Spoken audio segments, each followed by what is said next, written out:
Your mind is a thought factory. It's a busy factory producing countless thoughts in one day. Production in your thought factory is under the charge of two foremen, one of whom we will call Mr. Defeat and the other Mr. Triumph. Mr. Triumph is in charge of manufacturing positive thoughts. He specializes in producing reasons why you can, why you are qualified, and why you will. The other foreman, Mr. Defeat, produces negative, deprecating thoughts.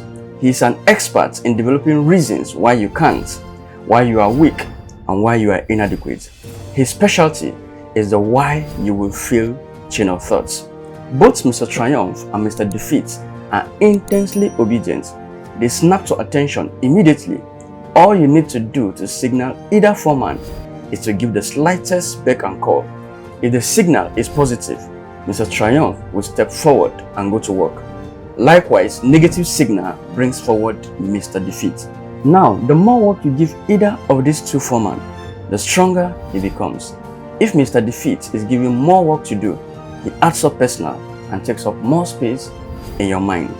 Eventually, he will take over the entire thought manufacturing division, and virtually all thoughts will be of a negative nature. The only wise thing to do is to fire Mr. Defeat. You don't need him. You don't want him around telling you that you can't, you are not up to it, you will fail, and so on. Mr. Defeat won't help you get to where you want to go. So boot him out. Use Mr. Triumph 100% of the time. When any thought enters your mind, ask Mr. Triumph to go to work for you, and he will show you how you can succeed.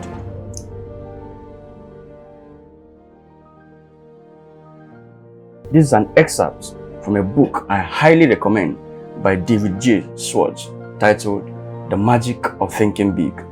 Get the book, read it, and you will learn how to think and think big. Selah.